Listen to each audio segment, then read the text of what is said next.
Hi guys, ഇപ്പോൾ ഞങ്ങൾ speed ബോട്ടിൽ നീങ്ങിക്കൊണ്ടിരിക്കുന്നത്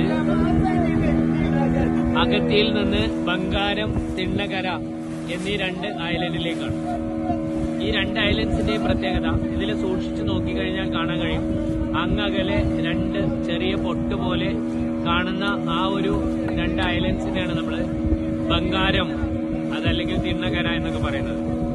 ഒരുപക്ഷെ ലോകത്തെ ഏറ്റവും മനോഹരമായ ഐലൻഡുകളിൽ ഒന്നാണ് ബംഗാരം. ഈവൻ നമ്മള് തായ്ലാന്റിലൊക്കെ പോയാൽ പോലും കാണാൻ കഴിയാത്ത, നമുക്ക് ആസ്വദിക്കാൻ കഴിയാത്ത ഏറ്റവും മനോഹരമായ ഐലൻഡിലേക്കുള്ള യാത്രയാണ് ഇപ്പൊ ഞങ്ങൾ തുടർന്നുകൊണ്ടിരിക്കുന്നത്. ഇതൊരു സ്പീഡ് ബോട്ടിലാണ് പോയിക്കൊണ്ടിരിക്കുന്നത്. Deep sea. ഈ സീയുടെ ഒരു കളർ നോക്കൂ, ബ്ലൂ സീ. നമുക്ക് ആഴമുണ്ടെങ്കിലും സൂക്ഷിച്ചു നോക്കിക്കഴിഞ്ഞാൽ താഴ്ഭാഗം കാണാൻ കഴിയും.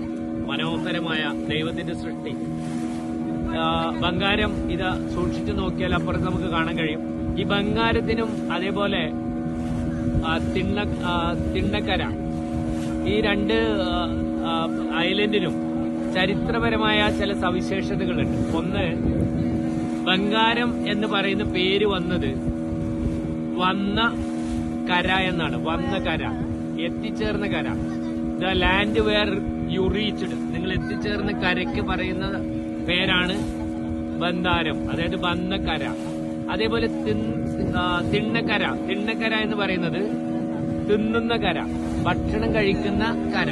അതായത് നമ്മള് ഇവിടെ എത്തിക്കഴിഞ്ഞു കഴിഞ്ഞാൽ ഭക്ഷണം കഴിക്കുന്ന കര, അതിനെയാണ് നമ്മള് തിന്നക്കര എന്ന് പറയും. തിന്നക്കര അല്ലെങ്കിൽ തിന്നക്കരയില് ഇപ്പൊ താമസമില്ല, അതേപോലെ ബംഗാരത്തും താമസമില്ല.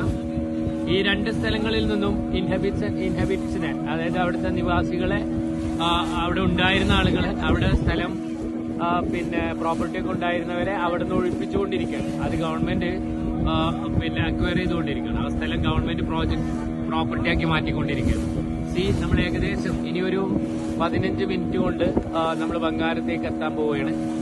സ്പീഡ് ബോട്ടിൽ വളരെ മനോഹരമായ യാത്ര തുടർന്നുകൊണ്ടിരിക്കുകയാണ്. ഇനി നമുക്ക് സംസാരിക്കാം.